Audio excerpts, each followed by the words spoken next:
Oh boy. Oh boy.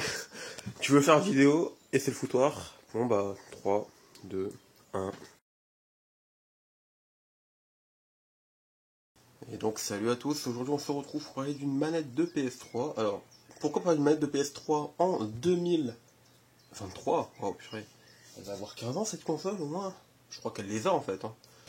Oh merde, je fais tomber en plus. La voilà, elle est ici.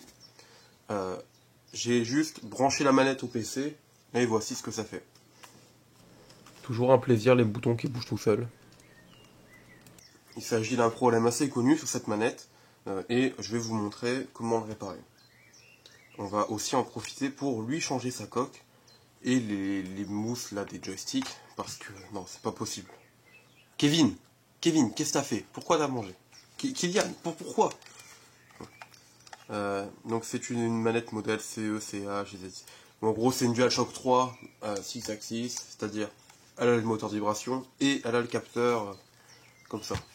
Voilà. Pour la démonter, on va avoir besoin de ça. Pour la réparer, on va avoir besoin de à peu près le premier objet que je trouverai autour de moi. Littéralement. Par exemple, bah tiens, voilà. Ça c'est la coque. Peut-être qu'il y aura quelque chose à récupérer dedans. Mais si on ne trouve pas, on va trouver quelque chose qui va y aller. Il va nous falloir juste du carton ou une carte de visite ou un petit morceau de plastique. Bref, quelque chose qu'on pourra découper facilement et mettre à un endroit facilement. On va déjà commencer par la démonter. Voilà, donc je trouve que ça fait plus pro d'avoir un tapis gris, mais ça fait plus moche. Mais bon. Donc pour démonter cette manette, on a juste besoin du classique tournevis. Et on enlève 5 vis tout simplement.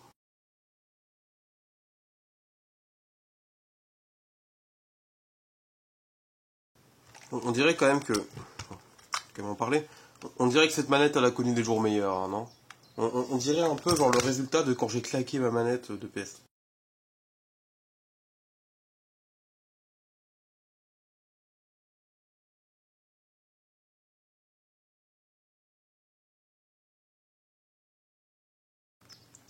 Ça se démonte plus facilement qu'une manette de PS5 en tout cas. Et c'est moins risqué qu'une manette de PS4. Bon, on a retrouvé la vis perdue. Hein. Bah non, il n'y en a toujours que 4. Il en manque une. Bon, je serais pas étonné que... Ah ouais, non, il y a plus de plastique ici. La vis, elle doit avoir disparu.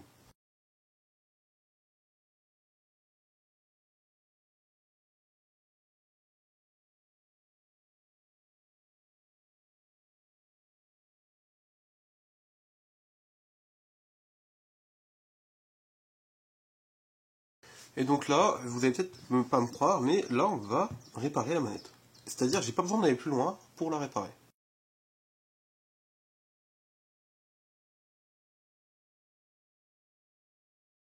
La caméra est encore assez épaisse, hein, la mousse, mais bon. Donc je vais vous expliquer ce qui se passe souvent sur cette console, c'est que la mousse ici, enfin cette manette, au bout d'un moment elle est tassée. Donc elle appuie plus assez. Donc il faut remettre une épaisseur, tout simplement. Et qu'est-ce qu'on va utiliser? Parce que quand je vous dis que c'est le foutoir, ouais, voilà quoi, je plaisantais pas. Bah, j'ai trouvé ce qu'il faut. Donc on va découper un morceau d'à peu près la même taille. J'ai déjà découpé d'autres morceaux pour d'autres manettes, donc pas un problème pour moi. Sinon, ce que vous faites quand vous devez le découper, c'est tout simplement vous posez le morceau là par exemple, et vous prenez un stylo, vous passez tout autour. Donc là c'est optionnel ce que je vais faire. On n'est pas obligé de mettre de l'adhésif. Je vais mettre de l'adhésif afin que les deux morceaux tiennent bien ensemble, tout simplement. Mais c'est totalement optionnel.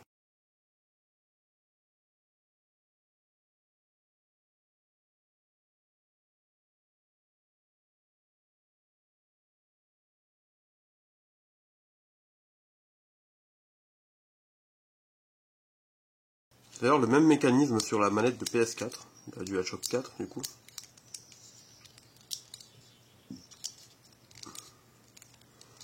C'est d'ailleurs la même chose pour les nappes, hein, elles se touchent comme ça sur des points de contact ici. Bon.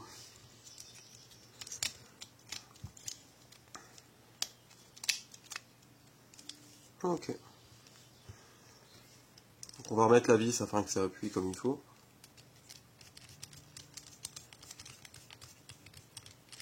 Voilà.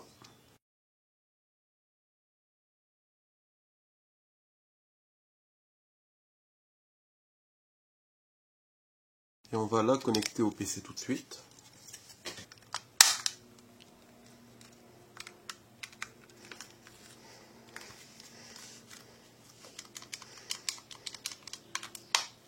Si je bouge un peu la manette comme ça, pas de problème. Bouton gauche, ok. Alors les gâchettes, ça va être compliqué à tester, mais il y a à supposer qu'elles fonctionnent comme il faut.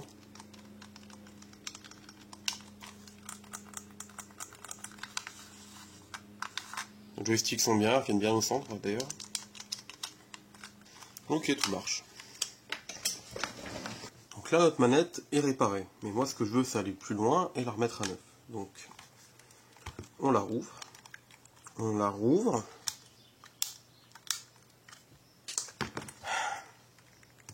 On la rouvre.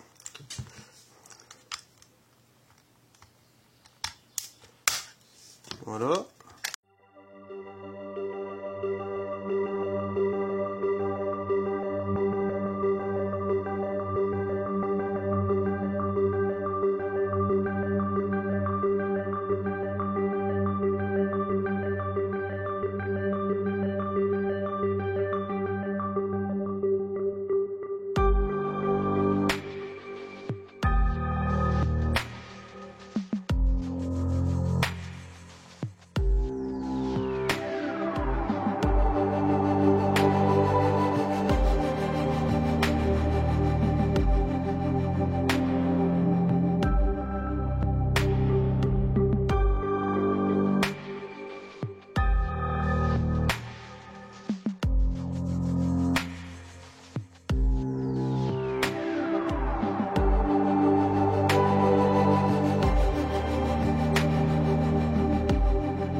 Elle est comme d'origine, elle est mate, elle est agréable.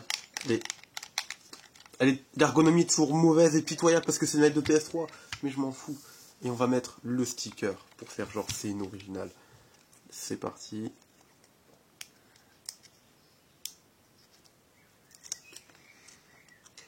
Essayer de faire un meilleur taf que les Chinois qui posent ça d'habitude.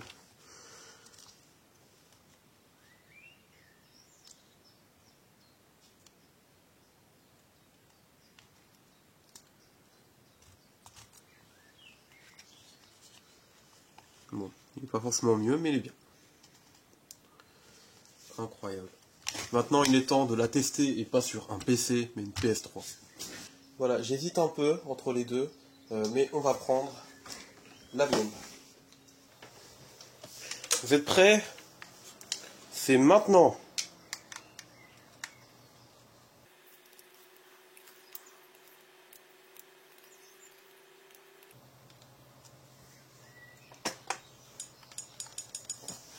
Incroyable. Le sans-fil fonctionne. Les joysticks fonctionnent. Ce qui signifie qu'on va jouer à Killzone 3. Ok, la porte rien à récupérer dans l'intruder. Je pars en éclaireur. Ici, je les ai trouvés. Ennemi repéré. Oups. Rien à récupérer dans l'intruder. Je pars en éclaireur. Ici, je les ai trouvés. Ennemi repéré. Où est l'autre? Il est là l'autre. Faites-vous plaisir. Montons et faisons le tour par la gauche.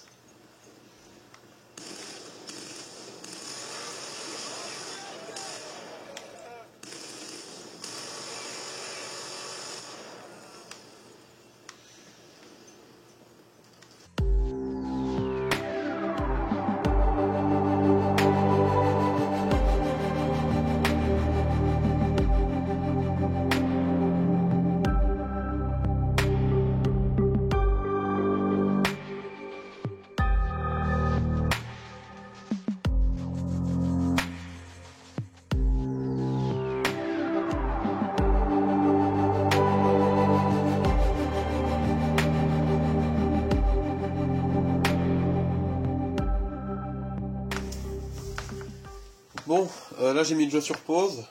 Ça fait un petit moment que je joue, ça va faire une vingtaine de minutes, trentaine de minutes peut-être. J'ai pas trouvé de gros problèmes, de trucs ultra incohérents. La manette, franchement cette coque, je m'attendais vraiment que ce soit une merde, hein, je vais pas vous mentir.